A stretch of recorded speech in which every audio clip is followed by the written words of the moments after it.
Bismillahirrahmanirrahim. Assalamualaikum warahmatullahi wabarakatuh. Selamat pagi, salam sejahtera buat kita semuanya. Sampurasun.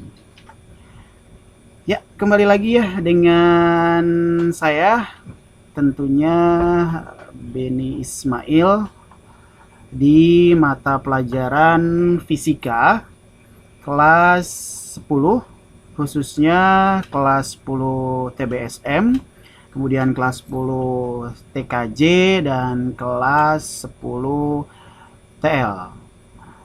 Kurang lebih video yang akan saya share untuk materi fisika ini 30 menit. Nah, untuk itu sebelum kalian menonton video dan memahami isi dari videonya, alangkah lebih baiknya kita berdoa menurut agama dan kepercayaannya masing-masing. Berdoa dipersilahkan.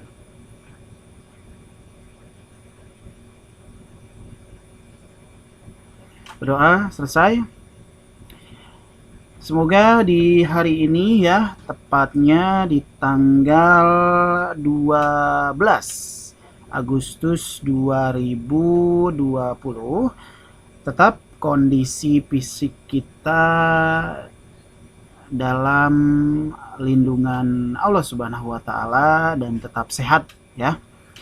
Dan tentunya saya selalu berpesan di awal materi, tetap kita harus mentaati protokol COVID-19, dan semoga kita semuanya, khususnya keluarga besar SMK Teknologi, tidak terdampak oleh COVID-19. Baik, untuk pertemuan atau pembahasan materi fisika ini berarti adalah pembahasan materi bab yang kedua.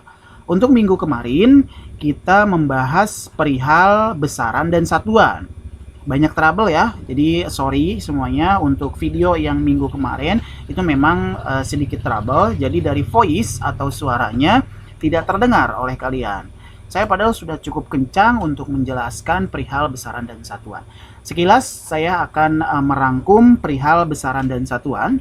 Jadi kemarin kita ngebahas tentang besaran dan satuan. Jadi besaran itu berbicara tentang angka-angka atau jumlah hasil dari proses pengukuran. Nah, kalau satuan, kalau bahasa sederhananya itu adalah huruf yang mendampingi satuan tersebut. Misalkan angkanya 5, satuannya ada kilometer, hektometer, dekameter, kilogram, kemudian ada ton. Nah, itu adalah satuan. Nah, biasanya kan kalian melihat di angka nih, jaraknya 5 km. Nah, 5 itu adalah satuannya, 5 itu adalah besarannya, kemudian kilometer itu adalah satuannya. Ya, jadi ada satuan berat, ada satuan panjang, dan lain-lain. Kemudian minggu kemarin pun itu ngebahas tentang pengukuran dan alat ukur. Nah, di dalam pengukuran, di dalam alat ukur itu pasti ada yang namanya besaran. Besaran itu digolongkan menjadi dua, ada besaran skalar dan besaran vektor. Ya, itu untuk jenis-jenis atau macam-macam besaran. Kemudian ada pengukuran. Jadi pengukuran itu adalah proses perbandingan, ya, membandingkan dari standarisasinya dengan benda yang diukur. Nah, kemudian untuk mengukurnya barulah menggunakan alat ukur, ya. Jadi di dalam proses pengukuran pasti ada alat ukur. Alat ukur itu ada apa aja? Ada alat ukur panjang, ada alat ukur berat, ada alat ukur waktu, dan lain-lain, ya. Nah, itu pembahasan perihal minggu kemarin tentang besaran dan satuan. Besaran dibagi dua, ada besaran skalar dan besaran vektor. Kemudian untuk pengukuran, di situ ada alat ukur, ya. Ada alat ukur, kemudian ada kemarin tuh membahas tentang notasi, kemudian angka penting, ya. Di situ juga dibahas. Kalau memang sekiranya ada pertanyaan ataupun ada yang kurang jelas, itu bisa dipertanyakan di WhatsApp group. Nah, kemudian untuk absen itu ada dua. Yang pertama absen di panel komentar yang ada di YouTube dan di Google Form. Untuk di panel yang ada di YouTube itu absensinya ketik nama spasi kelas spasi jurusan. Ya, nama spasi kelas spasi jurusan. Itu untuk absen di panel YouTube. Oke, itu sekilas pembahasan perihal materi yang pertama minggu kemarin, perihal besaran dan satuan. Untuk minggu ini kita akan membahas perihal gerak. Nah, jadi di sini kita akan mengupas tuntas tentang apa aja yang ada di dalam gerak. Ya, ini bab kedua. Sudah familiar ya mendengar nama gerak? Jadi sudah sedikit banyaknya kalian di SMP pun ini sudah ada pembahasan tentang gerak. Nah, untuk definisi dari gerak itu adalah jadi sebuah benda dikatakan bergerak jika benda tersebut berpindah dari posisi awalnya terhadap titik acuan. Nah, titik acuan itu misalkan dari titik A ke titik B, dari Bandung ke Jakarta, dari Johar ke Paret. Nah, itu adalah dia ada mengalami yang namanya proses pergerakan dari atas kasur ke dapur, kemudian dari kamar mandi ke ruang tamu. Nah, itu ada proses pergerakan atau ada gerak. Nah, jadi untuk definisi atau arti dari gerak itu adalah perubahan posisi. Ya, jadi harus ada perubahan. Perubahan posisi suatu benda terhadap titik acuan. Jadi titik acuan itu kalau dikatakan dengan jarak itu ada tujuannya. Ya, jadi perubahan posisi suatu benda terhadap titik acuan atau tujuan. Nah, untuk titik acuan sendiri itu didefinisikan atau diartikan sebagai titik awal atau titik tempat pengamat.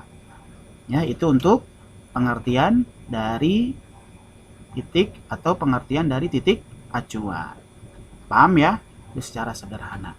Nah, nanti macam-macam gerak itu banyak ya. Ada gerak lurus, kemudian ada gerak berubah beraturan, ada GLB, gerak lurus beraturan, kemudian ada GLBB, gerak lurus berubah beraturan. Kemudian ada gerak melingkar, kemudian ada gerak rotasi, ya. Kemudian ada juga gerak roda-roda. Nah, itu banyak macamnya. Itu untuk macam-macam gerak. Selanjutnya, untuk pembahasan di gerak itu ada yang namanya posisi, ya. Tadi di awal sudah saya katakan di sini perihal pengertian gerak. Nah, jadi di sini ada yang namanya posisi. Apa sih itu posisi? Ya, nah ini pengertiannya. Jadi posisi itu letak benda terhadap titik acuan. Jadi letaknya kalian posisinya di mana sih? Misalkan posisinya ada di Karawang, atau posisinya di atas kasur, atau posisinya di toilet. Nah, misalkan di sini saya ambil contoh, mobil Pak Arifin terparkir di 20 meter sebelah utara rumahnya. Nah, dalam hal ini rumahnya merupakan titik acuannya. Jadi titik awalnya. Itu yang dikatakan dengan posisi.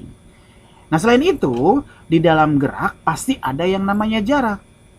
Apa itu jarak? Nah, jarak itu adalah panjang lintasan suatu benda yang bergerak. Misalkan di sini kalian posisi gerak nih. Dari kamar tidur ke ruang tamu.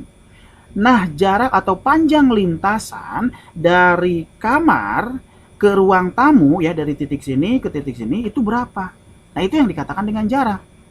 Ya, ditarik misalkan kalau sekiranya treknya lurus, ya berarti dari titik A ke titik B. Dihitung. Nah, itu adalah panjang lintasan yang dikatakan dengan jarak. Nah, jarak bisa diukur dengan yang namanya odometer. Pernah dengar odometer itu apa? Nah, kata lain dari odometer itu adalah speedometer. Nah, ini yang dikatakan dengan speedometer. Tahu dong speedometer? Ya, yang punya motor atau yang punya kendaraan roda 2 atau roda 4 itu pasti ada speedometernya. Kecuali yang sudah di racing ya, yang sudah dioprek motornya, kadang speedometernya itu dicabut. Nah, contohnya misalkan di sini seekor kucing nih berada di titik X. Titik X ini jaraknya belum bergerak berarti ya 0 meter. Nah, bergerak nih ke titik X. Itu jaraknya adalah 12 meter. Nah, kemudian bergerak lagi ke X. Itu 6 meter. Maka jarak yang ditempuh kucing adalah Satuan jarak S ya. 12 ditambah 6 sama dengan 18 meter. Yang pertama kan ini 12 ya. Yang ini nggak dihitung, dia di titik awal ya, titik acuannya. Kemudian dia akan jalan lagi, bergerak nih ya ke titik X lagi 6 meter. Nah, maka jaraknya jarak A ditambah jarak B, 12 ditambah 6. Contoh misalkan di sini kalian jalan-jalan nih dari Gogik ke apa ya? Misalkan dari Gogik ke Majalaya. Itu jaraknya misalkan 100 meter. Nah, dari Majalaya kalian ngegas lagi ke Telaga Sari. Itu jaraknya misalkan 120 meter. Nah, 100 meter ditambah 120 meter. Jadi totalnya 220 meter. Nah, itu adalah panjang lintasan atau jarak yang ditempuh orang tersebut. Nah, itu untuk pengertian jarak ya. Nah, masih berbicara tentang gerak, jadi di dalam gerak selain ada posisi, jarak, kemudian di sini ada perpindahan. Tadi kan di awal di sini, nah, di sini ya di awal ada kata berpindah atau perpindahan posisi atau perpindahan. Apa sih Pak perpindahan itu? Nah, perpindahan itu berkaitan dengan yang namanya posisi, ya. Jadi besaran perpindahan hanya tergantung pada posisi awal dan posisi akhir. Contoh di sini, misalkan seekor kucing berada di titik X itu 0 meter. Kemudian bergerak ke titik X lagi ya, misalkan di sini dari Gogik tadi ke Majalaya 12 meter, kemudian bergerak lagi ke Telaga Sari itu 6 meter. Nah, dari informasi tersebut diketahui bahwa posisi awal ya, posisi awalnya itu adalah 0 meter dan posisi akhirnya adalah 6 meter. Maka perpindahan kucing adalah delta X sama dengan 6 dikurangi 0 sama dengan 6 meter ya. Mana di sini yang 6 meter? Nah, ini posisi akhir. Posisi awalnya mana? Ini ya, 0. Jadi 6 dikurangi 0 sama dengan 6 meter. Itu untuk menghitung perpindahan. Paham ya? Cukup untuk pengertian atau definisi sebagai materi dasar di gerak. Selanjutnya, di dalam gerak itu pasti ada yang namanya kecepatan dan kelajuan. Apa itu kecepatan? Nah, jadi kecepatan itu merupakan besaran vektor. Kenapa sih dikatakan besaran vektor? Karena dia memiliki yang namanya besaran, ada angkanya dan ada arahnya. Nah, kemudian definisi dari kelajuan itu merupakan besaran skalar. Kenapa dikatakan besaran skalar? Dia hanya mempunyai besaran saja. Jadi dia hanya memiliki angkanya saja, ya. Nah, di sini kecepatan mempunyai besar dan arah. Misalkan di sini kecepatannya itu adalah 12 km. 12 itu adalah besarannya, ya, dan satuan, kemudian arahnya. Misalkan Andi berjalan dari Gogik ke Majalaya. Nah, berarti arahnya mana? Gogik, Majalaya. Ada arahnya dong, ya. Nah, itu dikatakan dengan kecepatan. Kecepatannya berapa? 12 km per jam. Kemudian di sini kelajuan. Contohnya apa Pak kelajuan? Itu angka yang ada di speedometer. Ya, hanya angkanya saja. Jadi tidak ada yang namanya arah. Berapa kelajuannya? 12 km. Nah, itu udah cukup 12 km. Misalkan perbedaannya saya jelaskan satu lagi ya, antara kecepatan dengan kelajuan. Misalkan Tony berjalan dari barat ke timur. Nah, ada arah ya. Dari barat ke timur itu ada arahnya. Ya, ada dua. Nah, itu dikatakan kecepatan. Kalau kelajuan, mana kelajuannya? Yaitu tadi angkanya saja. Ya, jadi besarannya saja.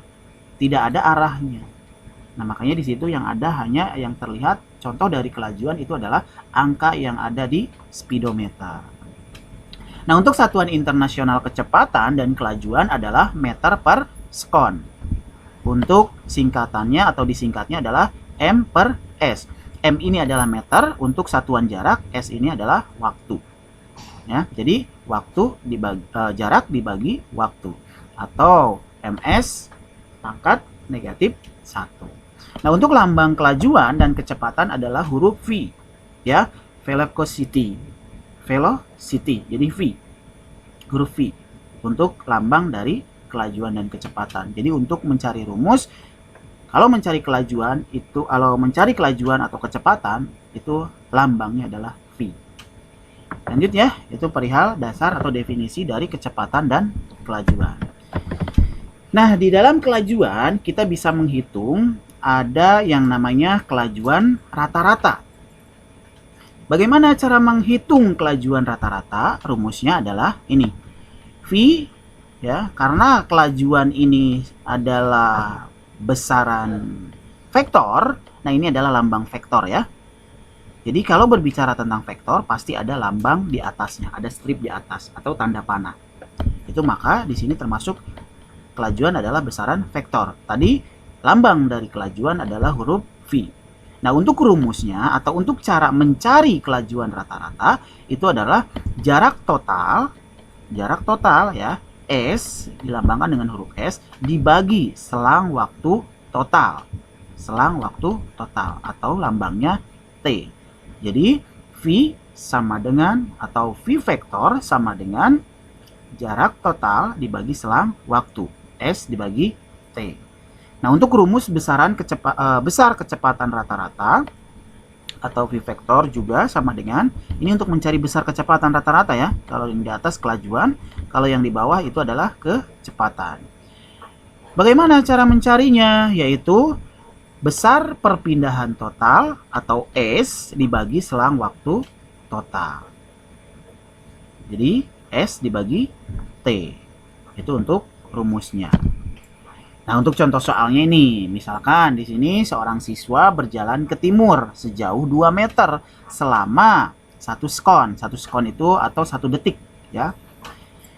Berapakah kelajuan rata-rata dan besar kecepatan rata-rata siswa tersebut? Nah, untuk pembahasannya adalah ini ya.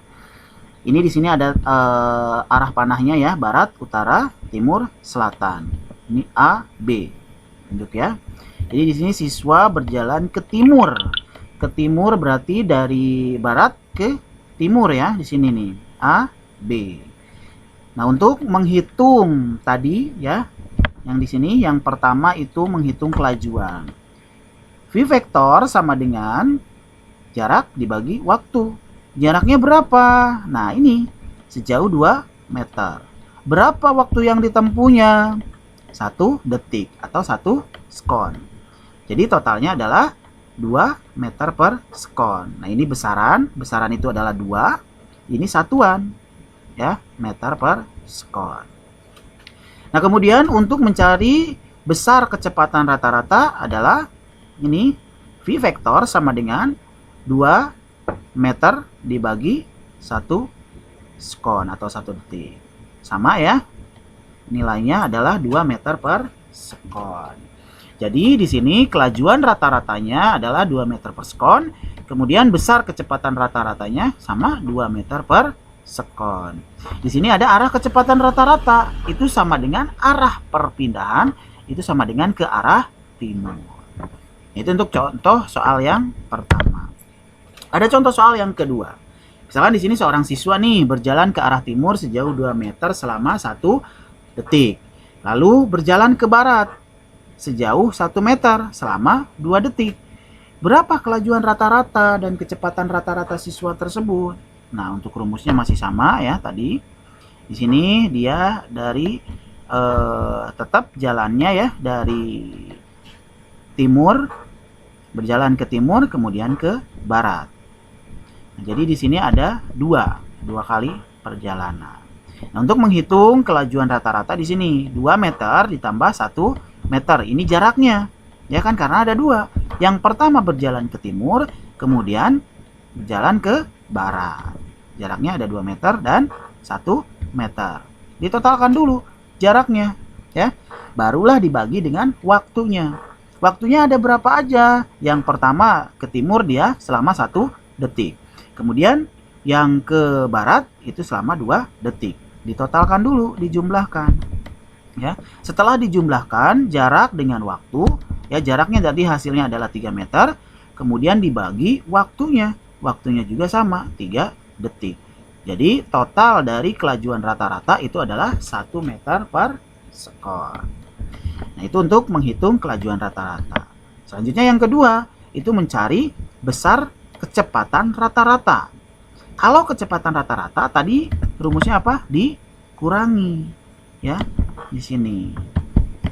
Bagaimana cara menghitungnya untuk besar kecepatan rata-rata? Tadi di awal ke timur adalah 2 meter. Dikurangi yang ke baratnya 1 meter. Barulah dibagi waktunya. Kalau waktunya itu ditambah. Ya, ditambah yang pertama dengan yang kedua.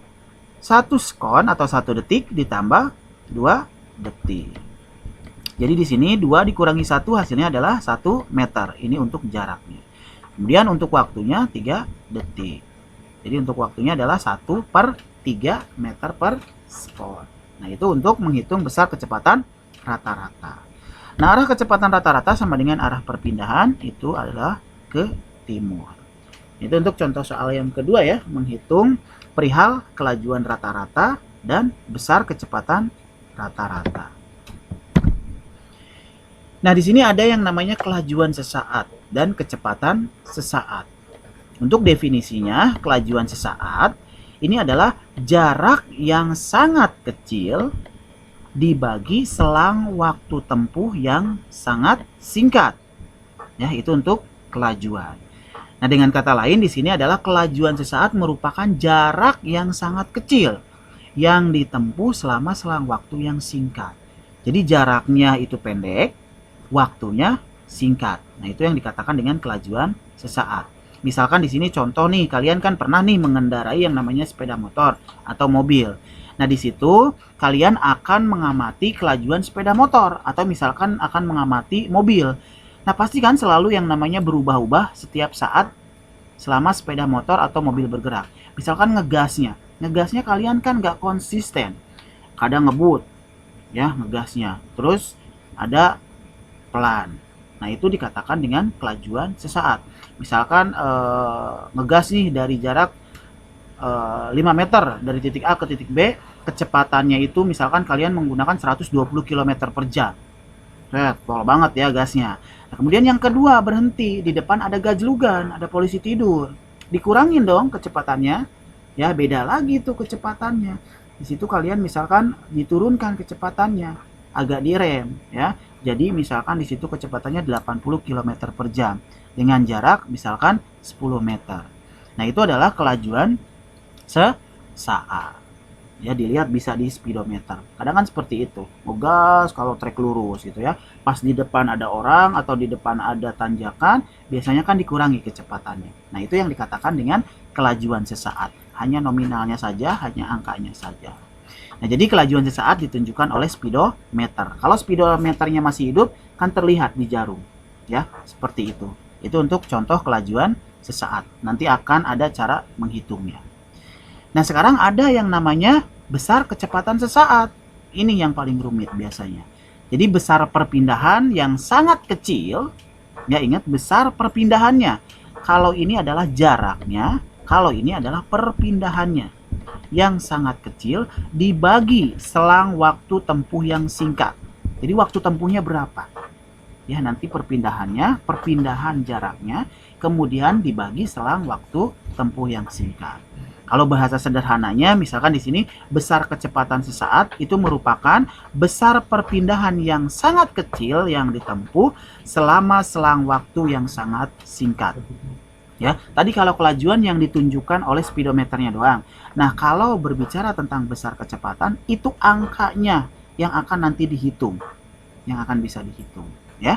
Jadi dalam fisika, kelajuan sesaat disingkat dengan kelajuan, kalau kecepatan sesaat disingkat dengan kecepatan. Nah, itu perihal definisi atau arti dari kelajuan sesaat dan kecepatan sesaat. Contoh soalnya, misalkan di sini ada sebuah mobil nih bergerak lurus ke timur, itu jaraknya 100 meter selama 4 detik. Dibayangkan, cukup dibayangkan saja ya, bayangkan. Jadi ada mobil nih ke timur, gerak, itu 100 meter dari rumah misalkan. Berapa waktu yang ditempuhnya? Itu 4 detik. Nah, kemudian bergerak lurus lagi ke barat sejauh 50 meter. Berapa waktu tempuhnya? 1 meter. Di sini ada 2 pertanyaan. Berapa kelajuan rata-rata dan berapa kecepatan rata-rata mobil tersebut? Nah, di sini kalau disimbolkan seperti ini ya. Saya menyadur contoh soal ini dari gurumuda.net. Yang pertama 100 meter ya. Ini berapa detik? 4 detik. Kemudian 100 meter dan balik lagi ke barat 50 meter. Nah, untuk menghitung kelajuan rata-rata dan kecepatan rata-rata, di sini kita hitung jaraknya dulu. Jarak awal tadi berapa? Jarak 100 meter dan 50 meter. Itu ditotalkan. Ya, jarak pertama dan jarak kedua ditotalkan. Jadi 100 meter ditambah 50 meter. Ingat, jaraknya ditotalkan dulu untuk mencari kedua soal tadi. Ya, dihitung jaraknya dulu kata kuncinya. Nah, ini kemudian besar perpindahannya. Perpindahan tadi dikurangi, ya. Kalau berbicara tentang perpindahan itu adalah proses pengurangan. Apa yang dikurangi? Jarak awal dikurangi jarak akhir. Ya, 100 meter dikurangi 50 meter, berarti besar perpindahannya adalah 50 meter. Arah perpindahannya kemana? Ke timur. Ya. Nah, sekarang waktu totalnya. Jadi kalau berbicara tentang waktu total, berarti itu ditotalkan. Yang pertama dan yang kedua. Ya. Yang pertama berapa waktunya? Itu 4 detik. Dan yang kedua berapa? 1 detik. Jadi 4 ditambah 1, 5. Ya. Jadi 5 detik untuk waktu totalnya. Nah, itu untuk cara mengetahui atau dasar untuk mengetahui menghitung kelajuan rata-rata dan besar kecepatan. Barulah kita ke rumus. Ini rumusnya untuk mencari kelajuan rata-rata. Apa rumusnya? Jarak total ya dibagi waktu total. Jarak totalnya berapa tadi? Nah, ini di atas. Ya, jarak totalnya adalah 150 meter. Dibagi waktu total. Waktu totalnya 50 meter. Jadi hasilnya adalah 30 meter per sekon. Itu untuk mencari kelajuannya, ya. Jadi kelajuannya itu adalah 30 m per s. Kemudian di sini cara mencari besar kecepatan rata-rata. Rumusnya apa? Besar perpindahan. Ingat ya perbedaannya di sini. Kalau kelajuan itu menghitung jarak totalnya dibagi waktu, kalau besar kecepatan itu perpindahan, kata kuncinya. Besar perpindahan dibagi waktu total. Ya, berapa tadi besar perpindahannya? Ini di atas. 100 meter dikurangi 50 meter. Jadi 50 meter dibagi 5 detik. Sama dengan 100 m per s. Gampang ya. Cuman tinggal perbedaannya untuk kelajuan itu adalah jarak total. Kalau besar kecepatan itu menghitung besar perpindahan. Barulah semuanya dibagi dengan waktu total. Itu untuk contoh soal yang pertama. Nah, selanjutnya contoh soal yang kedua. Di sini misalkan ada siswa nih berjalan 4 meter ke timur. Berapa waktunya? 1 detik. Kemudian dia belok ke utara. Berapa jaraknya? 3 meter. Waktu tempuhnya 1 detik. Nah, pertanyaannya masih sama. Berapa kelajuan rata-rata dan berapa besar kecepatan rata-rata? Ya, kalau berbelok rumusnya seperti ini, ya. Nah, jarak di sini yang pertama diketahui jaraknya berapa? Yang pertama 4 meter. Kemudian berapa jarak yang kedua? 3 meter. Jadi ditotalkan dulu jaraknya ya. Jadi 7 meter. Kemudian besar perpindahannya nih, berapa? Panjang sisi miring itu akar dari 4 kuadrat ditambah 3 kuadrat. Karena dia berbelok ya. Jadi dia menggunakan yang namanya akar-akaran. Jadi sama dengan akar dari 16 ditambah akar dari 9 sama dengan akar 25. Berapa akar 25? Itu 5 meter. Itu untuk mencari besar perpindahan kalau, nah di sini berbelok ya, dibuatkan dulu seperti ini garis-garisnya. Ya. Lihat nih, ini pertama lurus, ya. Pertama lurus 4 meter ke timur. Kemudian dia berbelok ke utara. Kita lihat di sini di peta. Di arah panah. Pertama ke timur, ya. Ke timur kan lurus nih. Ya. Kemudian dia belok, nikung nih. Nikungnya tajam banget membentuk sudut siku-siku ke utara. Nah, seperti ini ya, jadi lurus ke atas. Maka, kalau menghitungnya, yang dihitung berarti dari sini ke sini.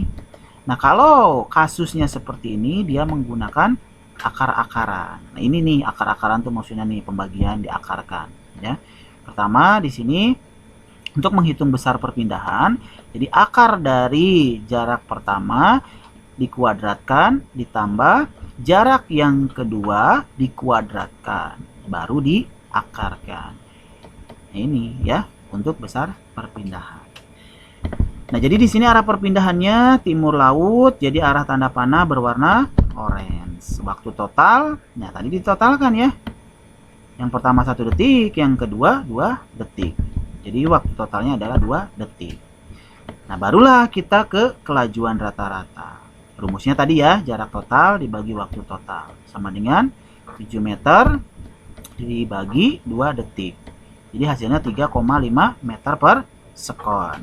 Kemudian untuk mencari besar kecepatan, itu besar kecepatan rata-rata, itu adalah besar perpindahan dibagi waktu total. Berapa besar perpindahannya? 5 meter dibagi 2 detik. Jadi hasil dari besar kecepatan rata-rata adalah 2,5 meter per sekon. Nah, itu untuk contoh soal yang kedua. Perihal kelajuan rata-rata dan besar kecepatan rata-rata. Paham ya? Mudah-mudahan paham. Ya, diulang-ulang terus kalau sekiranya nggak paham materinya. Cukup untuk penyampaian materinya. Nah, sekarang ada oleh-oleh buat kalian. Kalau saya bilangnya bukan tugas ya. Jadi obat rindu buat kalian. Jadi kalau kalian rindu dengan suara saya, rindu dengan face saya, nah lihatlah di sini tugasnya ya. Jadi kalau tugas terlalu berat lah ya. Bahasanya saya seperti ke kakak tingkat kalian, itu nanti bahasa saya itu adalah bukan tugas, tapi obat rindu. Apa obat rindunya? Nah, di sini ada 6.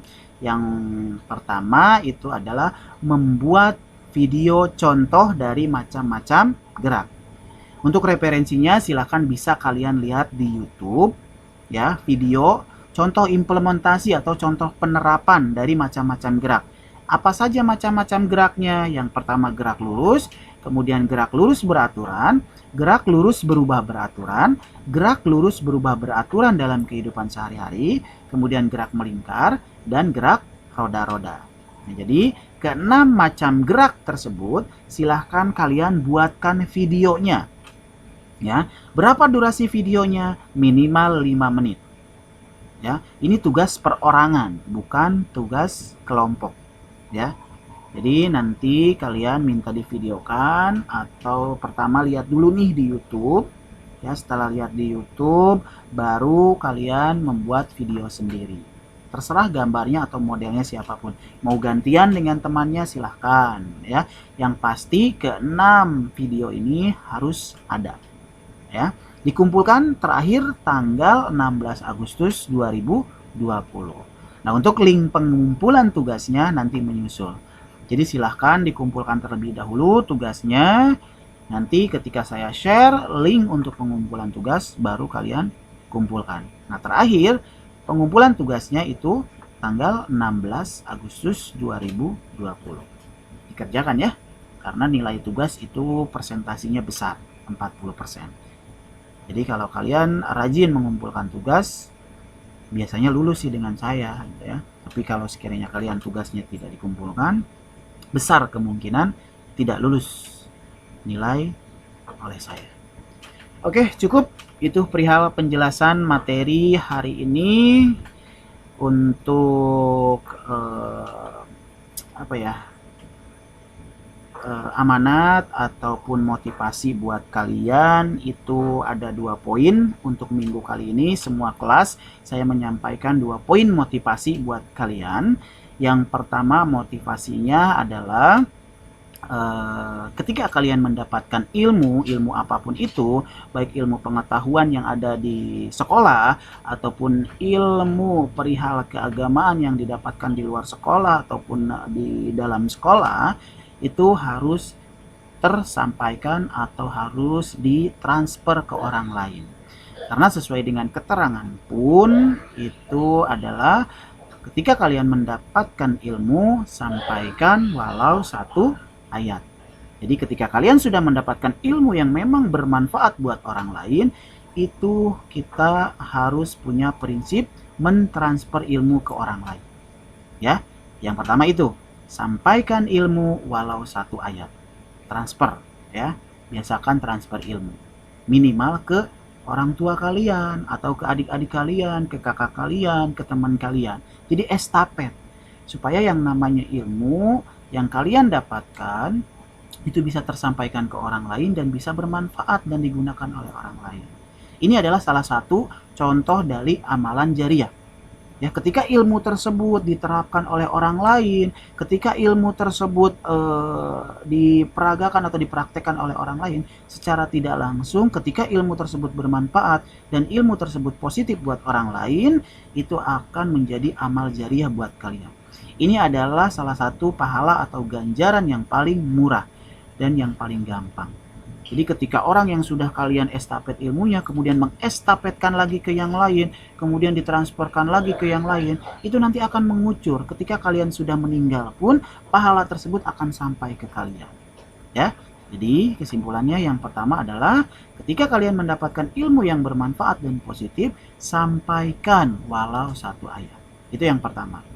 Dan untuk motivasi yang kedua, di minggu hari ini sama seperti yang lain, sama seperti kelas lain, bahasanya adalah bebas tapi sopan, bebas tapi taat peraturan. Ya, jadi ketika kalian pengen menikmati yang namanya kebebasan, dimanapun tempatnya, dimanapun ruang lingkupnya, itu harus taat peraturan. Ya, ketika kalian diberikan yang namanya kebebasan, jangan sangeunahna, jangan semau dewek, ya. Jadi di situ kalian harus taat dengan peraturan. Misalkan ketika kalian berkunjung ke lokasi sekolah lah katakannya, di situ kalian silahkan menikmati yang namanya kebebasan. Nah, kebebasan seperti apa yang ada di lingkungan sekolah? Kebebasan berekspresi. Misalkan kalian kritis, Pak, saya pembelajaran pengen seperti ini. Silahkan diajukan ke gurunya masing-masing. Atau kalau memang kalian berani, secara lantang, bukan secara lantang ya, secara berakhlak dan secara beretika langsung disampaikan ke kepala sekolah. Mohon maaf Bu, mohon maaf Pak, seharusnya pembelajaran seperti ini. Saya pengennya seperti ini. Silahkan. Itu menjadi nilai poin plus bagi saya ketika kalian memiliki yang namanya kebebasan dalam mengekspresikan keinginan kalian sendiri. Ya, minimal kalian bisa kritik terhadap saya, bisa kritis terhadap saya. Itu yang dikatakan dengan kebebasan. Apa yang dikatakan taat peraturannya? Yaitu tadi peraturannya. Minimal kalian berakhlak. Jangan sampai kagak punya akhlak. Ya, jadi yang dikatakan dengan kebebasan itu bukan kebebasan semau dewek gimana gitu. Tidak ya, tapi di situ kalian harus mentaati yang namanya peraturan. Karena memang sejak nenek moyang kita belum lahir pun yang namanya peraturan, baik peraturan secara tertulis ataupun tidak tertulis, itu sudah ada. Di mana peraturan yang tertulis? Itu contohnya kalau umat muslim itu sudah tertera di dalam hadis dan Quran. Itu secara tidak langsung adalah peraturan yang tertulis yang ada di Al-Quran dan di hadis. Di mana lagi peraturan? Ada di undang-undang. Ketika kalian berada di Indonesia, ya kalian harus taat terhadap undang-undang atau peraturan yang tertulis, yaitu dalam berupa undang-undang. Ya, ketika kalian masuk ke sekolah ada peraturannya, dibaca dan dipahami. Jadi jangan sampai yang namanya peraturan itu untuk dilanggar, tidak. Jangan sampai seperti itu, ya. Itu hanya orang-orang yang memang bebasnya itu bebas apa ya? Bebas tidak masuk akal lah ya. Ketika yang namanya peraturan harus dilanggar. Jangan seperti itu. Jadi ketika kalian pengen menikmati kebebasan, kebebasan apa? Yaitu kebebasan berekspresi, kemudian kebebasan dalam kreativitas, itu yang harus ditekankan dalam menghadapi yang namanya COVID-19 ini. Jadi kalau kalian punya ide, ketika kalian kritis, punya yang namanya inovasi, silahkan diajukan ke sekolah pengennya seperti apa. Ya, jadi 2 poin amanat atau 2 poin motivasi buat kalian. Yang pertama adalah sampaikan ilmu walau 1 ayat, dan yang kedua adalah bebas tapi taat peraturan. Itu adalah 2 poin motivasi buat kalian. Cukup dari saya ya, sudah kurang lebih lebih dari 30 menit. Mudah-mudahan ilmu pengetahuan perihal fisika yang sudah saya sampaikan dapat bermanfaat buat kalian. Sehat dan sukses selamanya buat kita semua. Mohon maaf apabila ada kata-kata yang salah. Billahi taufiq wal hidayah. Wassalamualaikum warahmatullahi wabarakatuh.